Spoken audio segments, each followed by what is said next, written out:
ناظرین، مشرق وسطیٰ کی جنگ اب صرف ایران اسرائیل کے درمیان محدود نہیں رہی، بلکہ اب پورا خلیجی خطہ اس کی آگ کی لپیٹ میں آتا دکھائی دے رہا ہے۔ سب سے بڑا سوال یہی ہے کہ واقعی عرب ممالک امریکہ اور اسرائیل ایک ہی صف میں کھڑے ہیں، اور کیا ایران نے واقعی متحدہ عرب امارات کے فجیرہ آئل ٹرمینل پر حملہ کیا تھا؟ اس کے ساتھ ایک اور سوال پوری دنیا میں پوچھا جا رہا ہے، آخر اسرائیل یہ جنگ کیوں چاہتا ہے؟ یہ سوال ہیں اور یہ پوری دنیا پوچھ رہی ہے۔ ناظرین، کیا عرب ممالک بھی ایران کے خلاف جنگ میں شامل ہیں؟ فجیرہ پر حملہ ہوا یا نہیں؟ اور اسرائیل یہ جنگ کیوں چاہتا ہے؟ حقیقت یہ ہے کہ خلیجی عرب ممالک اس جنگ میں ایک انتہائی پیچیدہ پوزیشن میں کھڑے ہیں۔ بظاہر سعودی عرب، UAE، بحرین اور قطر کھل کر ایران کے خلاف جنگ کا اعلان نہیں کر رہے ہیں، لیکن زمینی حقیقت یہ ہے کہ ان ممالک کے اندر موجود امریکی فوجی اڈے، radar systems, logistic network امریکہ اور اسرائیل کی جنگی حکمت عملی کا اہم حصہ بن چکے ہیں۔ یہی وجہ ہے کہ ایران اب صرف اسرائیل کو نہیں بلکہ خلیجی خطے میں موجود امریکی انفراسٹرکچر کو براہ راست نشانہ بنا رہا ہے۔ اسی تناظر میں سب سے زیادہ ہلچل اس وقت مچی جب متحدہ عرب امارات کے فجیرہ آئل ٹرمینل اور پیٹرولیم انڈسٹری زون پر حملوں کی ایک خبر سامنے آئی۔ مختلف بین الاقوامی رپورٹس، سیٹلائٹ تصاویر اور خلیجی میڈیا کے مطابق فجیرہ میں آگ بھڑک اٹھی تھی، آئل لوڈنگ آپریشن متاثر ہوئے اور کئی مقامات پر ڈرون حملے کے آثار بھی دکھائی دیے ہیں۔ اہم بات یہ ہے کہ کیا فجیرہ کوئی عام بندرگاہ نہیں، یہ ایسی بندرگاہ ہے جو خلیج فارس سے باہر واقع اسٹریٹجک ہے۔ جب یہاں جو بھی یہاں پہ جتنے بھی UAE کے جتنے بھی جو شپس ہیں، جو آئل ٹینکرس ہیں، وہ یہاں سے ریفیول ہو کے آگے بڑھتے ہیں۔ یہ ایک اسٹریٹجک ہب ہے جہاں UAE آبنائے ہرمز کو بائی پاس کر کے دنیا کو تیل سپلائی کرتا ہے۔ یعنی اگر ہرمز بند بھی ہو تو فجیرہ UAE کی معاشی شہرک بنی رہتی ہے۔ یہی وجہ ہے کہ ایران کی جانب سے اس مقام کو نشانہ بنانا ایک واضح پیغام سمجھا جا رہا ہے۔ اگر ایران کی تیل برآمدات روکی جائیں گی تو خلیج میں کسی کی تجارت محفوظ نہیں رہے گی۔ UAE نے براہ راست ایران پر الزام عائد کیا ہے کہ ایرانی ڈرونز اور میزائلوں نے فجیرہ کے تیل کے انفراسٹرکچر کو نشانہ بنایا ہے۔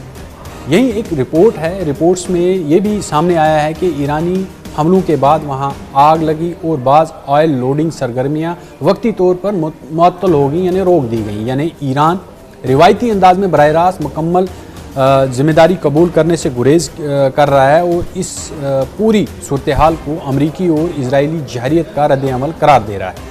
یہی وہ گرے زون وار ہے جہاں حملے ہوتے ہیں لیکن ہر فریق مکمل اعتراف جو ہے اس سے بچتا ہے تاکہ جنگ باضابطہ جو ہے وہ عالمی تصادم میں تبدیل نہ ہو جائے یا بدل نہ جائے۔ اب سوال یہاں یہ ہے کہ عرب ممالک آخر کہاں کھڑے؟ یہاں اصل کھیل سامنے آتا ہے۔ خلیجی ریاستیں ایک طرف امریکہ کی سیکیورٹی چھتری کے نیچے ہیں، ان کی معیشت، اسلحہ اور دفاعی نظام بڑی حد تک واشنگٹن پر منحصر کرتا ہے۔ دوسری طرف وہ ایران کے ساتھ مکمل جنگ بھی نہیں چاہتے ہیں، کیونکہ انہیں معلوم ہے کہ اگر خطہ جل اٹھا تو سب سے پہلے انہیں جو آئل فیلڈز ہیں، بندرگاہیں ہیں اور معیشت ہے ان کی وہ تباہ ہو جائے گی۔ اس لیے سعودی عرب اور UAE بیک وقت دو کام کر رہے ہیں۔ ایک طرف امریکہ کو سہولیت دے رہے ہیں اور دوسری طرف وہ پردے کے پیچھے ایران سے رابطے بھی برقرار رکھتے ہیں تاکہ ایسکلیشن زیادہ نہ ہو۔ لیکن اسرائیل کی جو صورتحال ہے وہ مختلف ہے۔ نتنیاہو کی جو حکومت ہے جو اس جنگ کو وہ صرف سیکیورٹی مسئلہ نہیں بلکہ تاریخی موقع سمجھ رہی ہے۔ اسرائیل کی اسٹریٹجک سوچ یہ ہے کہ اگر ایران کی فوجی طاقت، میزائل نیٹ ورک اور حزب اللہ، حماس اور پراکسی گروپس کو بھی نہ روکا گیا، اگر آج نہ روکا گیا تو مستقبل میں اسرائیل کے لیے وجود جو ہے اس کے لیے وجودی خطرہ پیدا ہو سکتا ہے۔ اس لیے اسرائیل اب صرف دفاع نہیں بلکہ پورے خطے کی جیو پولیٹکس بدلنے کی کوشش کر رہا ہے۔ بہت سے عرب اور مغربی تجزیہ کاروں کا ماننا ہے کہ اسرائیل ایک نئے مڈل ایسٹ آرڈر کی بنیاد رکھنا چاہتا ہے تاکہ جس میں ایران کمزور ہو، حزب اللہ ٹوٹ جائے، شام اور لبنان مزید تقسیم ہو اور اسرائیل خطے کی سب سے بڑی عسکری اور معاشی طاقت بن کے ابھرے۔ اس تناظر میں گریٹر اسرائیل کی بحث دوبارہ زور پکڑ رہی ہے، جس کے تحت اسرائیل خطے میں اپنے اثر و رسوخ کو تاریخی سطح تک بڑھانا چاہتا ہے۔ اگرچہ اسرائیل سرکاری طور پر جو اس کی اصطلاح کو استعمال نہیں کرتا ہے، لیکن ناقدین کا کہنا ہے کہ غزہ، لبنان، شام اور ایران کے خلاف مسلسل فوجی کارروائیاں اس وسیع تر ویژن کا حصہ ہیں۔ لیکن یہاں ایک اور حقیقت بھی جسے اکثر نظر انداز کر دیا جاتا ہے۔ اسرائیل نے شاید اندازہ لگایا تھا کہ جنگ محدود رہے گی، مگر ایران نے جنگ کو پورے خلیجی خطے، عالمی تجارت اور توانائی کی جنگ میں بدل دیا۔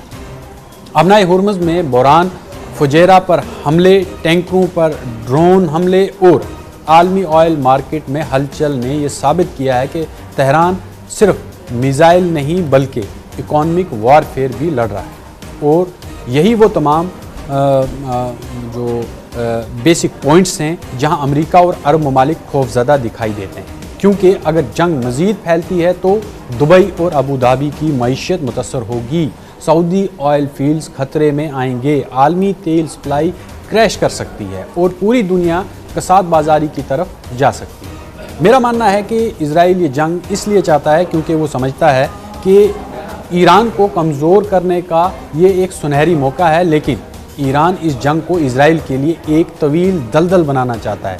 اس لیے اب یہ جنگ صرف میزائلوں کی نہیں رہی، یہ جنگ توانائی کی ہے، معیشت کی ہے، خفیہ ایجنسیوں کی ہے، سمندری راستوں کی ہے اور پورے مڈل ایسٹ کے مستقبل کی۔ اور سب سے خطرناک حقیقت یہ ہے کہ اب کوئی بھی فریق مکمل کنٹرول میں نظر نہیں آ رہا ہے۔ یہ ہے نیوز 18 نیٹ ورک اور آپ دیکھ رہے ہیں نیوز 18 اردو، ہماری پہنچ آپ کی طاقت۔